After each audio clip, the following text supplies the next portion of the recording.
Hey everyone, welcome back to my channel, bringing you a brand new video. This time we're going to be doing something completely different. We're going to be showcasing this special stack of 20 movies that I have here.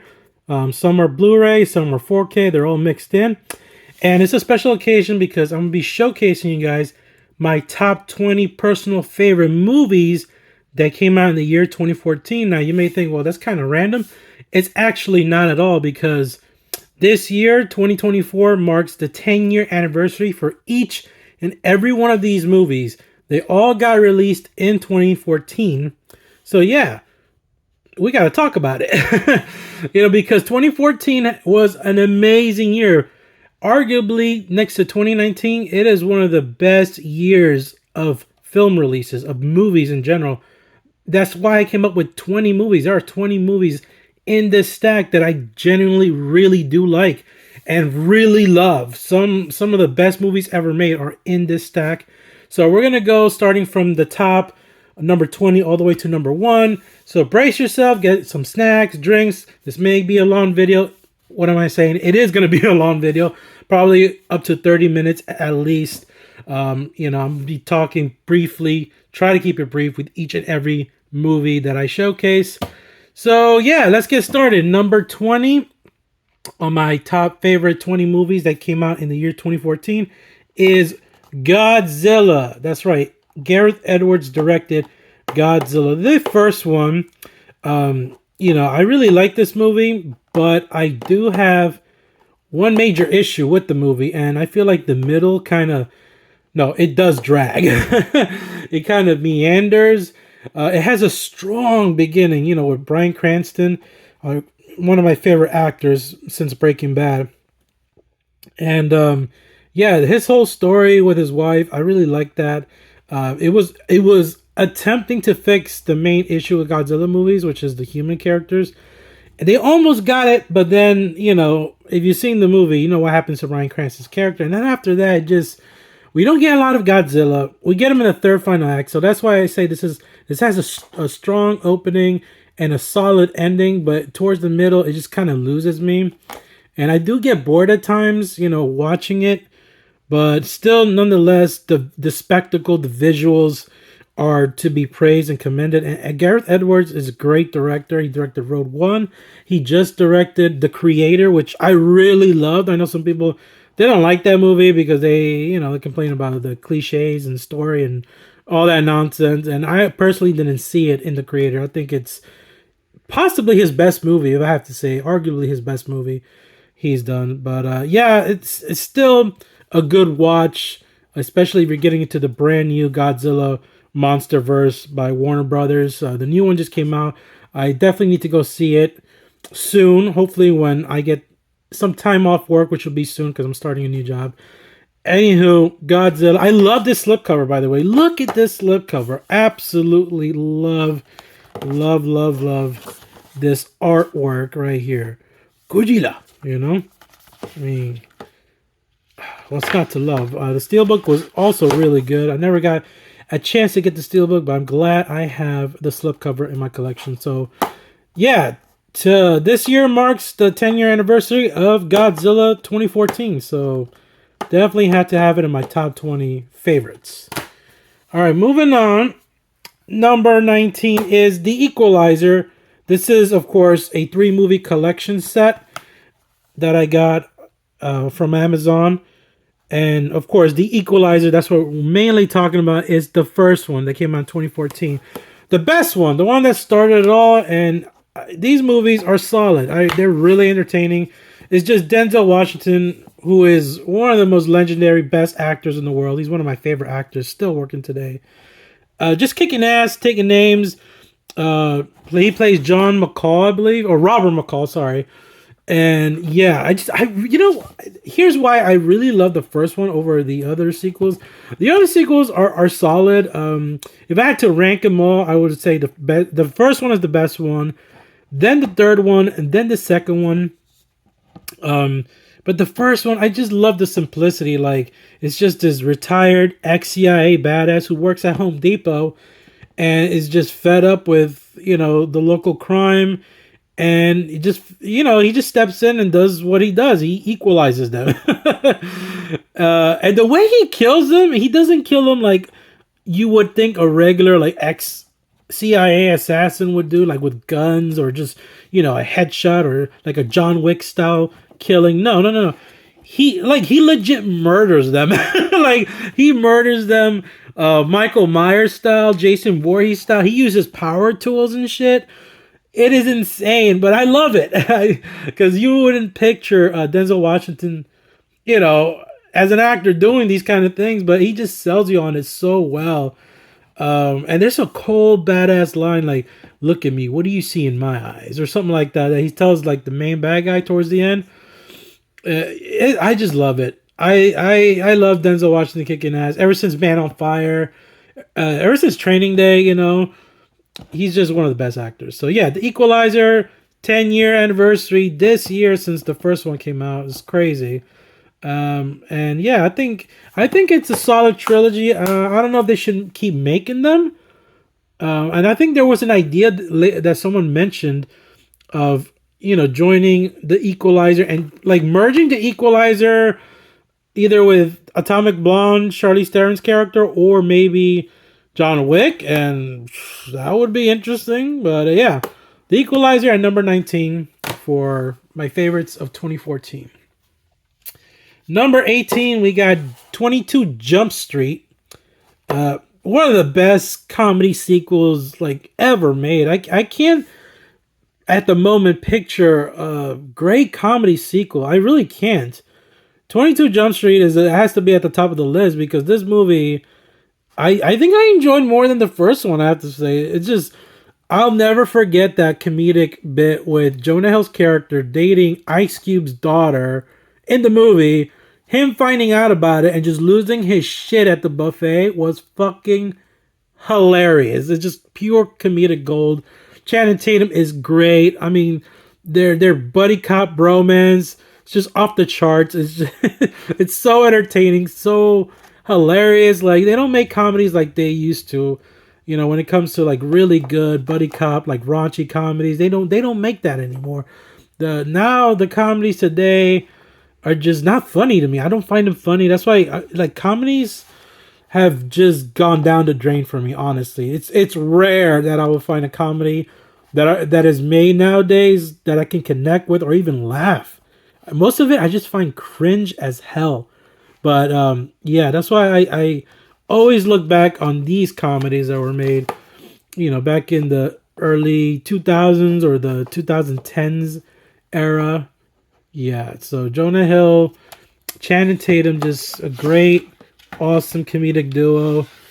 Ice Cube, probably one of Ice Cube's best roles, honestly. He just steals the show, everything he's in. He's like, what the?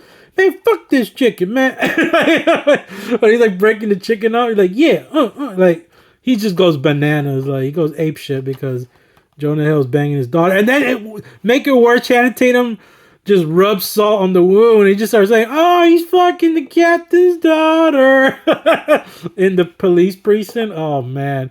He said, every time he say that shit, I'm going to bust a cap in your ass or something like that. It's just, it is so funny. Like, if you haven't seen the 21 Jump Street or 22 Jump Street movies, you have to watch them. They are the best comedies. And I had to include this on my list. So, yeah, coming in at number 18 of my top 20 favorite movies of 2014. 10-year anniversary, man. They should start releasing all these movies back in theaters, and I feel like people will watch them. Telling you, cinemas, y'all would make a killing if you do that. Okay, coming in number 17 is Fury, starring Brad Pitt. This is directed by David Ayer, well known for Suicide Squad, and not the good one, but this is one of his best movies ever made. Honestly, I'll be honest. On first watch, I found this movie very polarizing because the characters were so unlikable. There are just a couple of dickheads, like D-bags. There's nothing likable about them except for the young one, Logan Lerman. But upon rewatch, I grew to really appreciate what David Ayer was going for, what the scriptwriters were going for, because you're not supposed to like this group of of soldiers in a tank. It's just more of the experience and more of like seeing from their perspective what war does to you, and makes you like have this really cynical, dark view of life. And I really appreciate it. I really appreciate that because a lot of war movies are not like that. They don't show this kind of perspective from the soldiers. Usually they show the all American, good soldier, G.I. Joe, trying to do the right thing, and let's bond and over this, or over my brothers in arms, and talk about our families, talk about war stories. And this movie just feels so gritty, so dark and just different. And I really appreciated that about this movie on rewatch. So if you haven't seen Fury, you owe to yourself to give it a watch. Yeah, Brad Pitt is excellent in this. Michael Pena, John Bernthal, who's coming back as the Punisher. He kills it. Shia LaBeouf is also really good. I mean, this movie is really compelling, riveting, edge of your seat. The tank sequences are spectacular, well shot, very thrilling. Highly recommend checking out Fury if you haven't. It's honestly one of the most underrated war movies ever made. So that's Fury coming in at number 16. Coming in number 15 of my top 20 favorites of 2014 is Boyhood. Boyhood, directed by Richard Linklater. I still have the seal because I've seen it. I'll open it when I'm in the mood to watch it. I don't know when that will be. But when I first saw this movie, I have to admit I thought it was overrated. But this is a Best Picture contender, I believe. It was nominated for Best Picture next to Birdman. Birdman won. Honestly, and this is just my opinion, I know a lot of people worship and praise this movie, and that's great. I respect that. Birdman, I do find more overrated than Boyhood. It's just too like pretentious and artsy fartsy in my opinion. Like I love Michael Keaton in the role of Birdman, and yes, spoiler alert, it's not on my list for if you think it's this red one, it's not. But I do respect Birdman. I do respect the filmmaking. The director of Birdman, what's his name? Alejandro Inarritu. I do love The Revenant, though. However, I love The Revenant, but Birdman it's just one of those movies that just was made for the Oscars. Like, yeah, this is your typical Oscar bait kind of movie. At least that's how I felt personally. I just didn't connect with it at all. It's just, But Boyhood, upon rewatch, I grew to appreciate what this director was going for. And I really liked it, and I really connected with certain aspects of this coming of age story. The story beat that really sticks out for me is with the drunk father. There's a drunk father in this movie, well, stepfather, and man, it is hard to watch. And then the rest, just seeing him really age, because they did this movie, I think, in a span of 10 years. Like, they really actually filmed this kid actor growing up, and I think that's just so unique and interesting. And I love the beginning with the Coldplay song. Huge Coldplay fan. When they play Yellow, and the ending is powerful. I love Patricia Arquette as the mother. She's great in this. And yeah, I grew to actually really like and love and appreciate this movie. Even though on first watch, I was like, yeah, I don't see why this movie's so special. But that's why, you can't just hold on to your first opinion and just validate it and just say, yeah, that's how I feel about the movie. Because on rewatch, it could change. It does change on rewatch. It really does. So that's why I like to rewatch movies from time to time to see how I feel about it.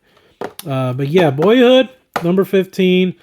Honestly, this would be my pick for Best Picture winner of that year of 2014. So yeah.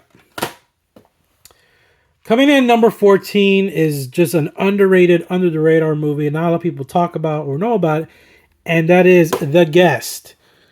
The Guest. Oh my God, this movie is directed by Adam Wingard, and you should be familiar with that name because he is the director of the new Godzilla vs. Kong movies. That's right. He's directed the first Godzilla vs. Kong movie, and he's directed the new one, the New Empire, and he directed this movie. And he directed another horror thriller called Your Next, which is also solid. But Dan Stevens is amazing. Micah Monroe, she was in this movie called It Follows, which is also really good. This movie is super underrated. No one talks about this movie. It is one of the best Halloween movies you can watch because, yes, it does take place on Halloween. But this is like a really unique thriller. It mixes like all these like horror elements. It's really one of a kind. You get this like ex-soldier who just shows up in town, mysterious past, and he just starts just killing people. Like not trying to spoil it, but there's just something off about him, you know. And she knows. Everybody else is just buying into his charm, but she's not. She's not buying into his bullshit. And it's just so entertaining. Dan Stevens just crushes his role. Man, this movie is all kinds of awesome. Exactly.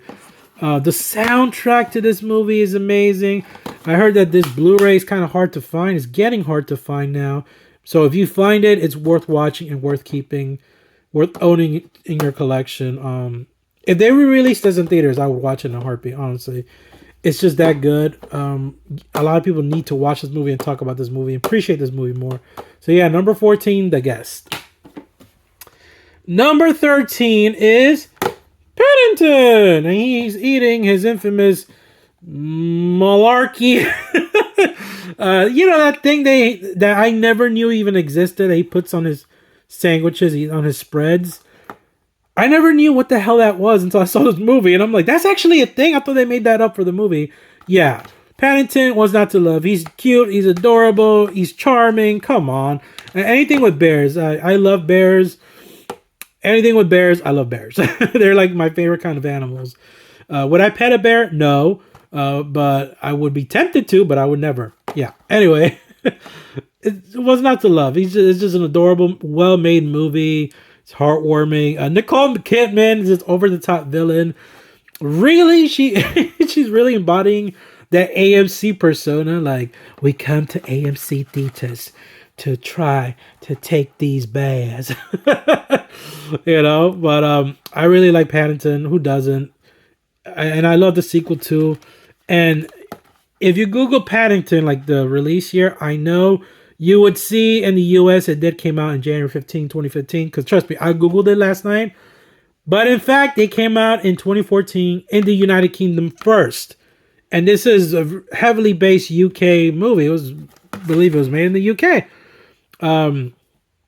In November of 2014, it came out in the UK. And if you look right there, it says 2014, baby, in the back. So this is officially a 2014 movie. Fight me on it if you want. I don't see why you would. But yeah, it's a 2014 movie. I'm counting it as a 2014 movie. Yeah, because I love Paddington. Just great movie. Great family movie. One of the best ones ever made. Okay. Number 13 on my top 20 2014 movies is Chef. Another underrated movie that a lot of people don't talk about. This stars Jon Favreau, and I believe he directed it as well. Yeah. Just great movie. Just a great, like, fun, heartwarming movie. Entertaining. And this is the best movie to watch.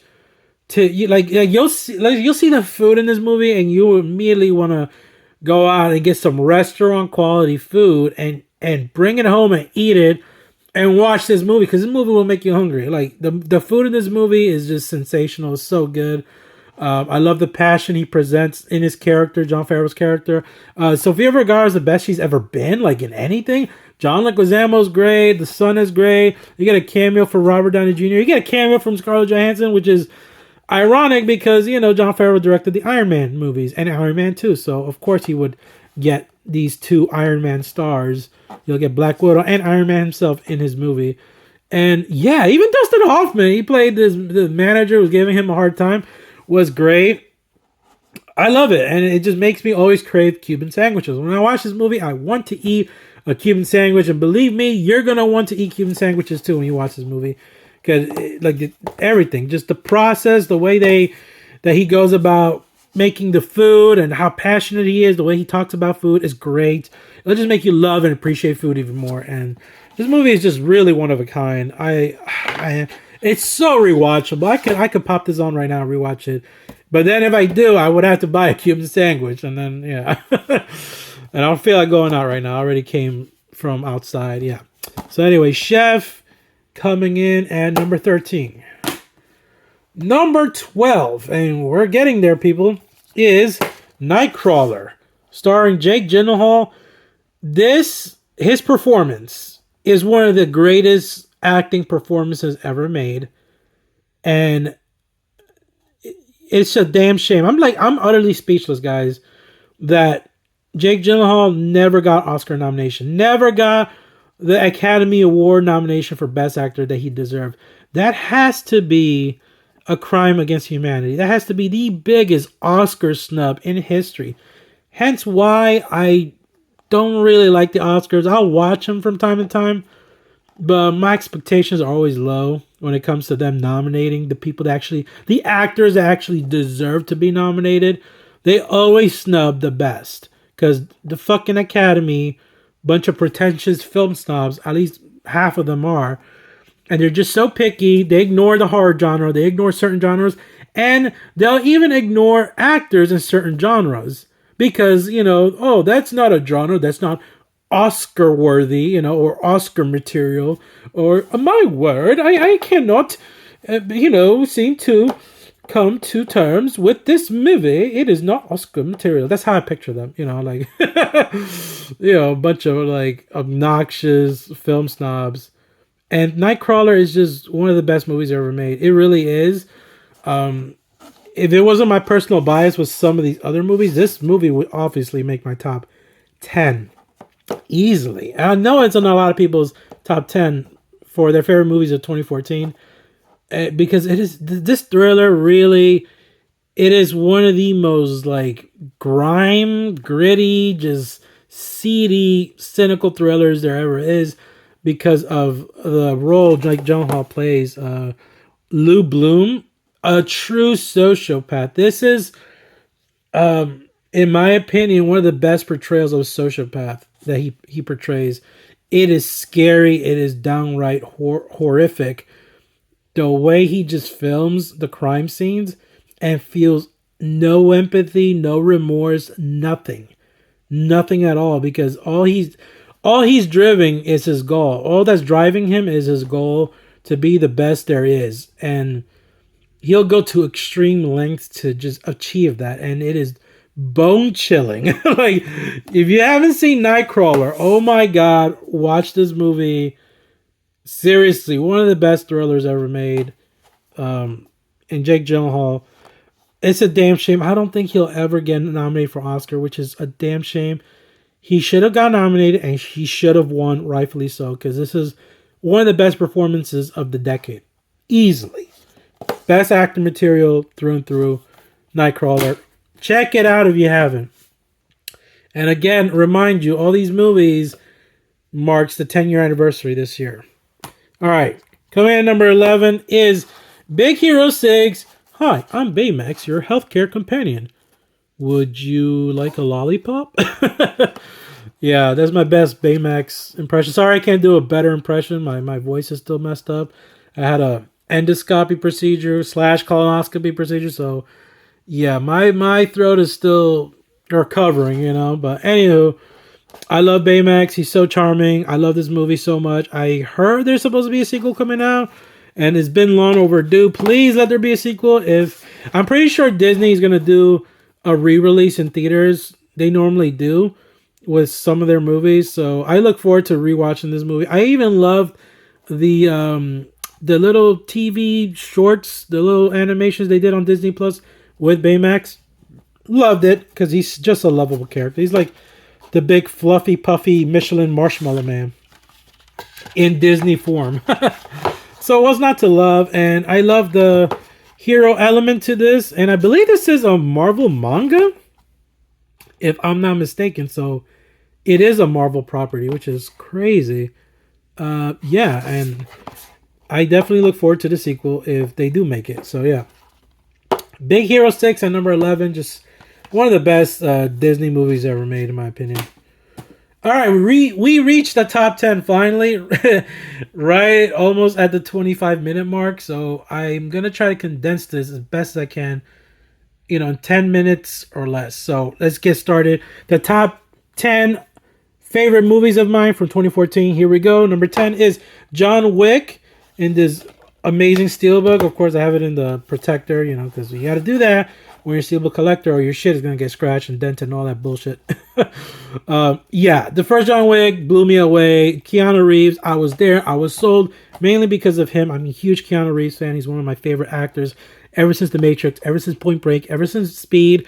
He is the man. He is the legend. And if there's, hear me out. If there's ever a movie about Jesus, I can't think of a better human being to play him than Keanu Reeves. I mean, come on. Come on, he will just kill it as Jesus. You don't think so? I do. I do. Make that happen, people. I would not be mad about that at all. Anywho, John Wick, the first one, it was always my favorite one up until I watched John Wick Chapter 4. Now, that's my favorite one in the John Wick series. This is my second favorite. The first one is just solid. It has a great setup. It has a great setup. They basically kill his dog. That's a setup. And this is a man you don't fuck with, basically. And you find out soon enough. And it just takes one phone call from one of the guys. He's like, oh, yeah, he stole John Wick's car and he killed his dog. And then the boss, the mob boss, is like, oh, shit. And he just hangs up the fucking phone.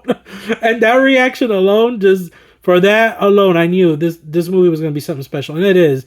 The gunplay, the gun fu in this movie, the choreography. I mean, this is a movie that has just inspired how action movies are shot and how they are filmed, how they are done. A lot of action movies now are trying to imitate and copy the John Wick formula, and for good reason, because it's just so damn good. That club sequence is so damn good. I always play that music that's in the club when he's hunting down Theon Dickless Greyjoy. And yeah, it's just the best. Keanu Reeves, I'm so glad we got a comeback role with him, because he like blew up with The Matrix. That went away. He was kind of idle for a while, and then he came back on top again, rightfully so. The Keanu Reeves renaissance with John Wick, and I love every bit of it. I love all the movies. So yeah, the first one at number 10. I had to put it on my top 10. Okay, coming in number 9, and this is another action movie that I feel, yes, does surpass John Wick and most of the John Wick movies and most action movies in general, and that is The Raid 2, coming in number 9. One of the best action movies ever made. I'm telling you, 2014 just killed it with all the movies. I saw this movie in theaters with my dad because I remember seeing The Raid like online, and I was like, holy shit, what is this movie? Then when I found out there was a sequel coming out, Cinemark was playing it.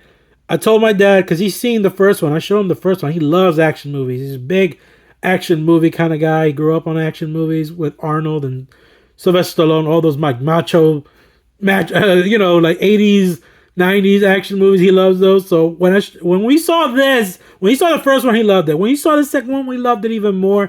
That second one was just balls to the wall. Insane.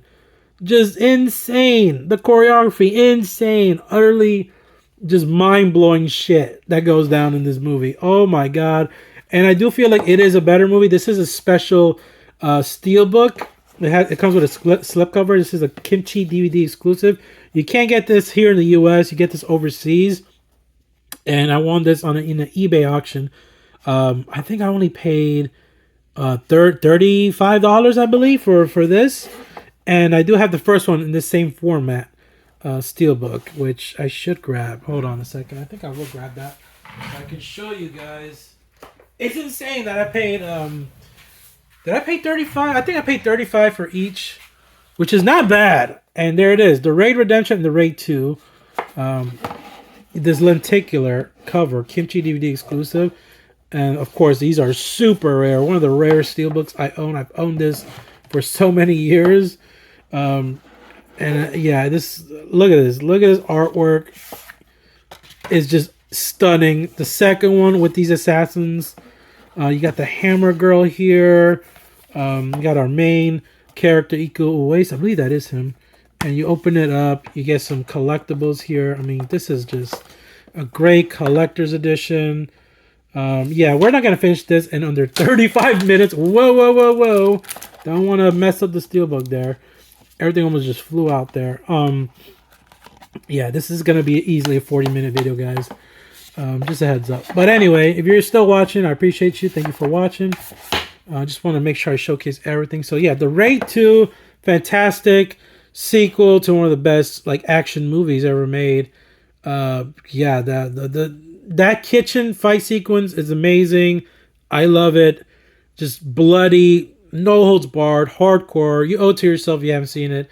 If you're not into foreign films, you need to change that right away because, you know, Asian cinema is just killing it right now. Whether it's Indonesia, whether it's Koreans, Japanese, Chinese, they're all making some of the best movies, some of the best action movies, honestly. So you're missing out. Owe it to yourself to watch the Raid movies, guys. The Raid movies, they are the best. And yes, Hollywood has taken note of these movies, and they've tried to mimic the Raid formula a lot in their action movies.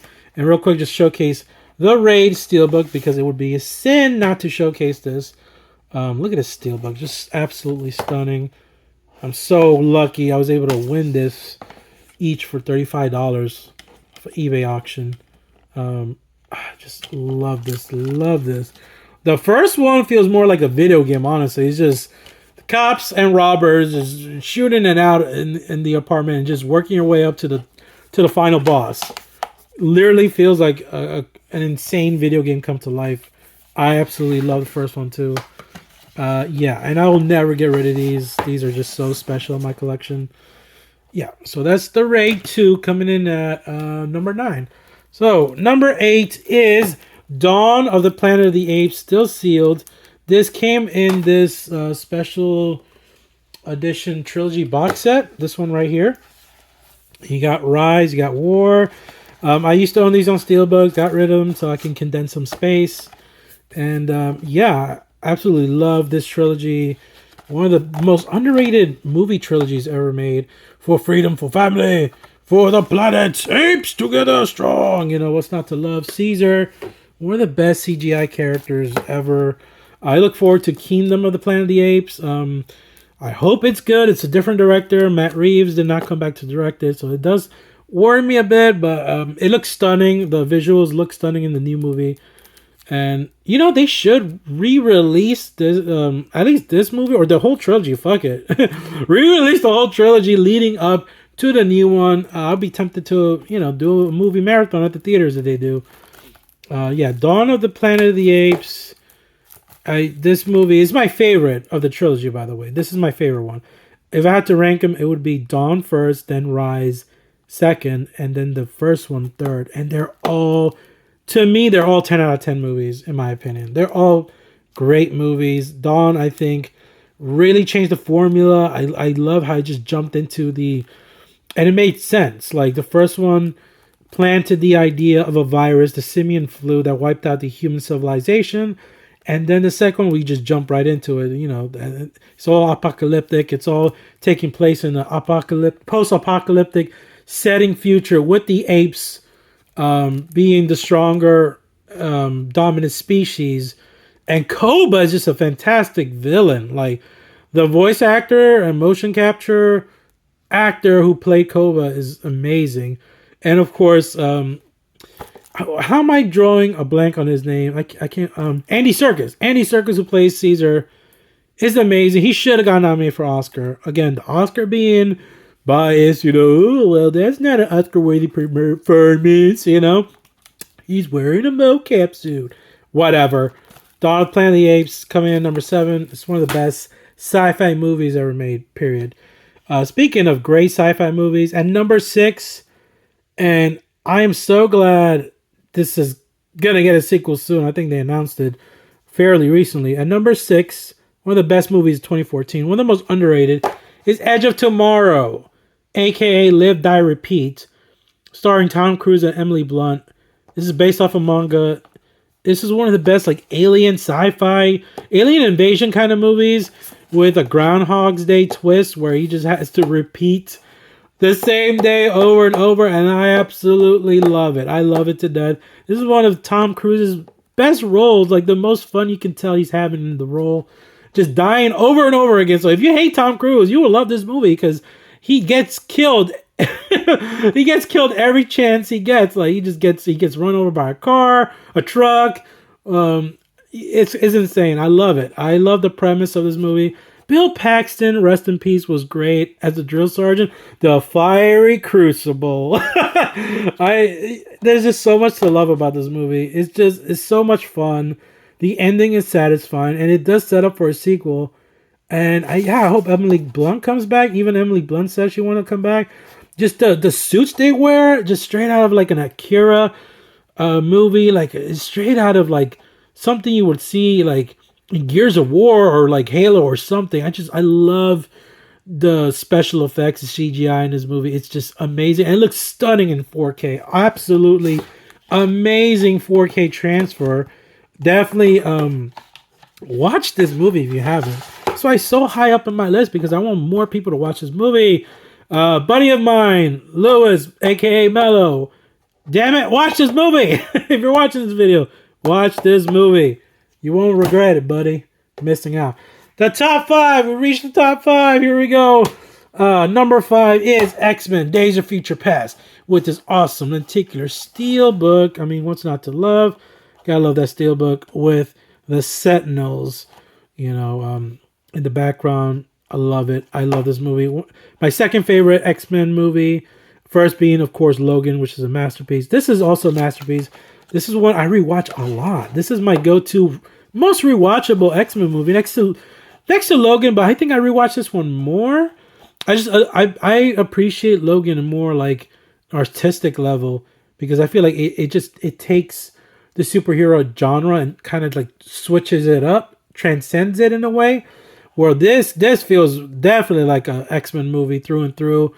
And I love the future cast and the past cast. It's just great seeing them interact. Hugh Jackman always kills it. Was Wolverine. Michael Fassbender as Magneto. It's just amazing. He's like one of the best actors to portray that character. Man, like I love seeing the mutants' powers. Jennifer Lawrence was also great as Mystique. And the Sentinels were just scary in the beginning. They just wipe out half of the mutants. And then towards the end, too, it's just amazing. Highly rewatchable. It had to make my top 5. Because as you know, look at my background. I mean, I got Wolverine right there, damn it. Of course I'm going to love this movie. My comic book bias, I'm a big comic book kind of guy.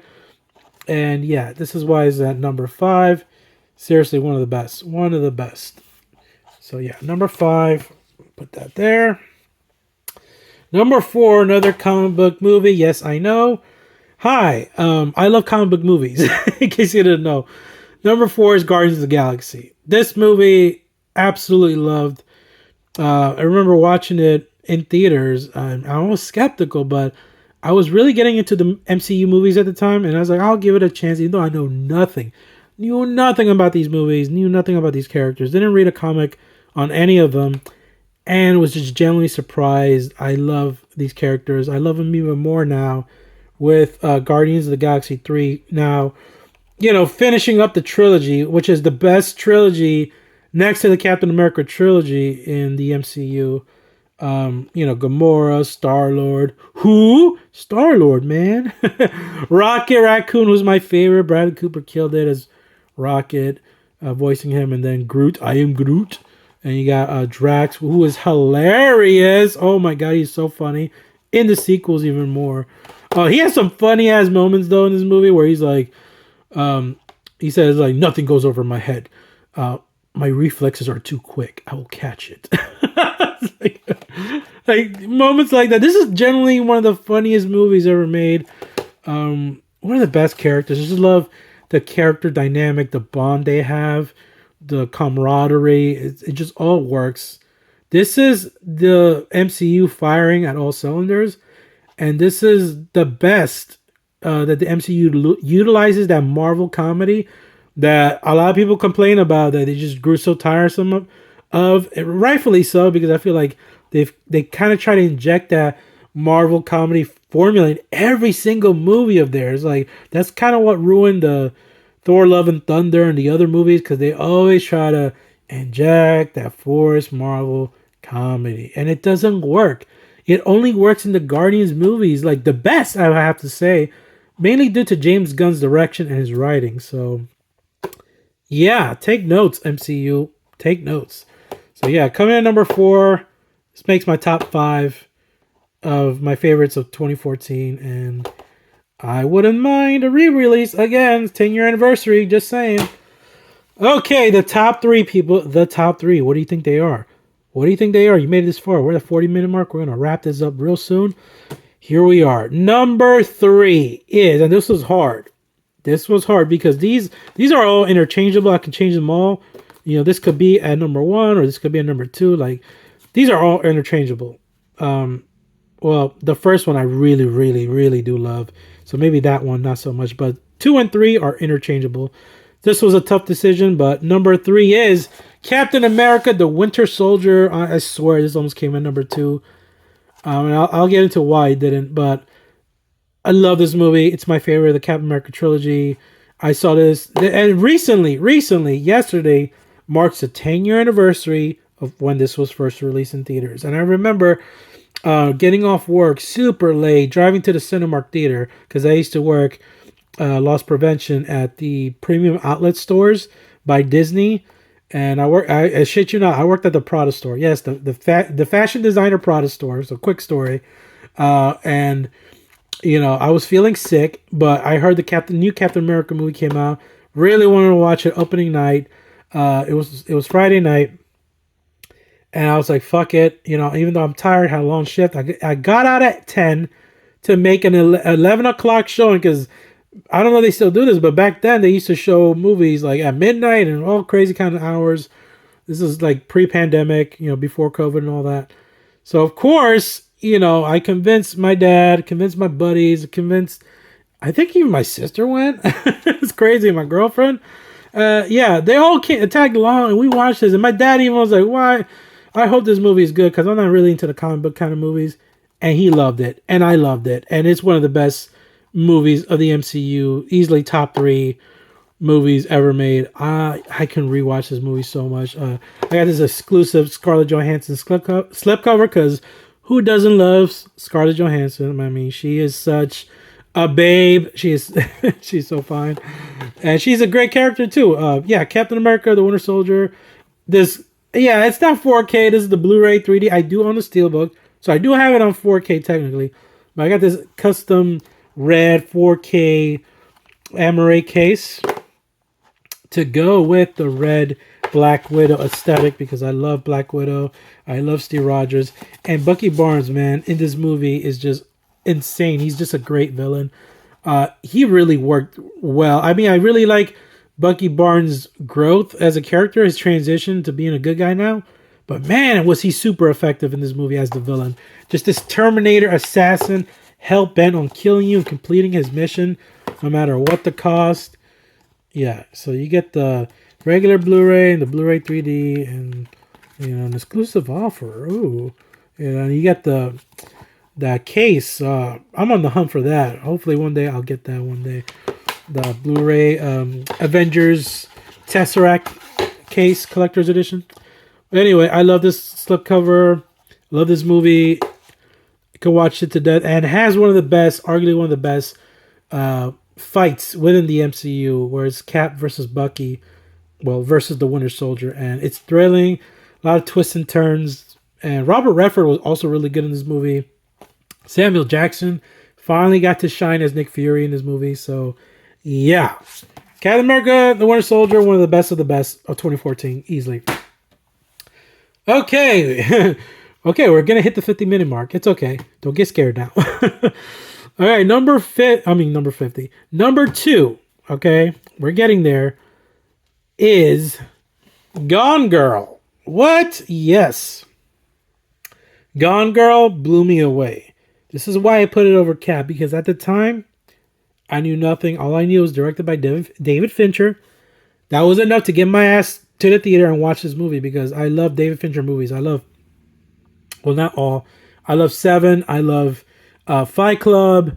You know, so I had watched The Girls with the Dragon Tattoo that came out 2011 version that he made, and that was great. So, of course, I was going to watch this, and it blew me away. The twist in this movie is one of the most unexpected, mind-blowing twists because, you know, it's based off a book, I think, and I never read the book. I knew nothing. So I went cold turkey, blind as a bat. Holy shit, this movie left me speechless, utterly speechless. My jaw dropped. I could not believe like this twist that happens halfway through the movie. Like, did not see it coming. They don't make mystery crime thrillers like this anymore. And Tyler Perry in this movie? Yeah, he was like the lawyer or something. Great. I mean, I love this collector's set. It comes with Amazing Amy, Tattletale, that his wife made children's books, which is so disturbing if you know how his wife is in the movie. Oh my god. Yeah, Gone Girl, one of the most twisted movies ever made. And yeah, there's a reason why she's blurred. It's not my camera, people. There's a reason why she's blurred out. Watch the movie and you will find out. And it's causing my camera to just malfunction and blur out too. Holy shit.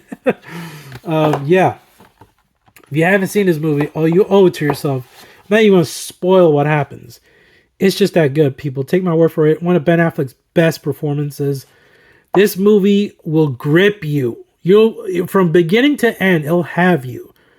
I mean, you'll just be on the edge of your seat till the very end. At the very end, oh my god, it's just like, holy shit, like what now? It still stays. It stays with you. This movie stays with you, and yeah, and it has a great commentary on how social media is today. And this movie came out in 2014, so it was ahead of its time. It had a lot to say. So you owe it to yourself. If you have not seen Gone Girl, this is, to me, I love this even more than Social Network. This to me is David Fincher's magnus opus. This is his masterpiece. Not the Social Network, not the movie about Facebook, the movie about the Gone Girl. Trust me, that is why it's number 2, because it is just unforgettable. And now I kind of want to rewatch it. I may rewatch this, actually. I'm going to pop it in after this, honestly. So, oh my god, I fudged up. There are 2 more here. So this was number 3, guys. This was number 3. This was number 4. This was number 5. This was number 6. Number 7. Number 8. What is happening? Oh, The Raid. The Raid was number 9. Sorry, we got to correct this real quick. The Raid was number 9. This was number 10, John Wick. The Raid 2 was number 9, yeah. Number 11, Big Hero 6. Number 12, Nightcrawler. And then I think I was on the right path with the rest, like Chef, number 13, Paddington, number 14. So we're good. We just had to course correct there. I had to correct that. Sorry about that, guys. Sometimes you lose count. Shit happens. Anyway, okay, so that is my top 3 now. Where are my top 3? Sorry about that. I'm not gonna re-edit this. It is what it is. I just go off the cuff, you know. All right, number 2 is Whiplash. J.K. Simmons, holy crap, just has one of the most famous insults in this movie. Just a great drama. Just, oh my god, this movie surprised the hell out of me. Damien Chazelle, the director. Miles Teller's great. Yeah, I mean, this is a movie about jazz. Like, you would think, well, why would I watch that movie? Believe me, you should watch the movie because you will be blown away from beginning to end, mainly for J.K. Simmons' performance. The way he insults and abuses his students is just, holy crap. I mean, some of it is darkly humorous, but some of it is so savage. It's like, damn, really? Like, he tells this one guy, like, what are you looking down there for? There's no fucking Mars bar down there. Look up here. Look at me. Were you out of tune? And he goes, yeah? And he goes, then why the fuck didn't you say so? And, man, he has some brutal lines. Like, if you're into watching people just be viciously, verbally abused, then Whiplash is the movie for you. I know that sounds weird, but believe me, watch this movie. It's amazing. J.K. Simmons, I mean, he's just so perfect. Great character actor. He plays Omni-Man. He voices Omni-Man in Invincible, and he's great in that as well. So yeah, if you're an Invincible fan, you love Omni-Man, you love the actor who voices Omni-Man, owe it to yourself to watch this movie. Because this might as well be Omni-Man's origins. I swear to God. Yeah, Whiplash. Honestly, this is another movie. Over Boyhood. Honestly, over Boyhood. Yes, this movie was my best picture pick to win best picture, but it didn't, unfortunately. But it should have. Whiplash, masterpiece, absolute masterpiece. Were you out of tune? Were you rushing or were you dragging? Huh? Okay, now my number one is a masterpiece. I love this movie, and it should come to no surprise. If you think of 2014, if you follow me on Instagram, you would know how much I praise this movie, and that is Interstellar, coming in number one. Yes, number one, the best film of 2014. So without a doubt, Interstellar, hands down. It's crazy how I missed this in theaters, and I hate myself to death. I don't hate myself. I beat myself up because I really wanted to experience this in theaters. For some reason, I didn't. Ended up seeing it at home. I was just blown away. For every consecutive rewatch, I love and love. I find more reasons to love this movie. This, next to Inception, next to Dark Knight, next to Oppenheimer. Now, Jesus, man, Christopher Nolan. That is why he is the best director working today of this century. Honestly, he really is. And he has proven himself more and more with every movie that he directs. This movie just takes me to another world. It really does. It just transports me to another galaxy. This is why we go to the movies. It's this right here. And I hope and I pray that they do a 10-year anniversary re-release in IMAX. Because we know Nolan loves IMAX. I want to experience this movie in IMAX. I really do. So bad. So I hope it happens. I love this movie to death. The performances, it makes me tear up. Matthew McConaughey. I know that crying sequence has been memed to death where Matthew McConaughey is just crying his eyes out, but it still makes me tear up despite the memes. I mean, they're all great, I know, but it's a beautiful moment. It's just a great story. The storytelling is just unbelievable. It's just not. There's nothing like this movie. When it comes to time, space, love, family, loss, just and the ending is perfect. The score by Hans Zimmer. Oh my God, the score!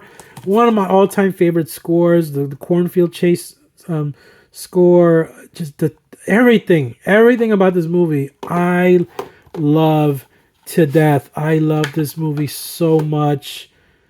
This is why we go to the movies. I can't stress that enough. One of the best sci-fi movies ever made. If you're into space, this is a must-watch. If you love anything regarding space exploration, this is a must-watch. It really is. And that's why it's my number one favorite movie of 2014, Interstellar. I can, that line in Oppenheimer, can you hear the music? I hear the music in my head every time I think about this movie. And it is a masterpiece. It is amazing. So there you have it. We're going to bring this out if we can hopefully without toppling the stack like Jenga here. All right. So I know it's kind of like mixed up because I kind of screwed up my count. I always do that. I got to find a better way of doing the countdown, But there's most of it. I mean, the stack goes up so high. Thanks for watching. If you made it this far, oh my God, I appreciate you. Sorry, it almost took an hour, but I'm very passionate about movies, as you can tell. I love talking about all these movies. Even though my voice, I probably just made my throat even worse now. But it was worth it. I got to drink a whole gallon of water now, but I'll be okay. I won't die. Yeah, I really appreciate you guys for watching. And stay tuned because maybe later down I may unbox this. I just recently got this Dark Knight Trilogy Ultimate Collector's Edition. And this is number, what is it? Oh, sorry about that. 9,219 out of 141,500. So it doesn't really seem that limited, but still, I got this off groove.com for like $22, which is a steal. And I don't know if I should unbox it or not because it just looks so beautiful like the way it is now. So let me know in the comments. Again, thanks for watching. Subscribe to my channel if you love everything movie related. Follow me on Instagram. I'm gonna put my Instagram username in the description down below. That's where you can follow me on social media, where I post about movies, video games, my life in general. And yeah, I'll catch you guys as always in the next one.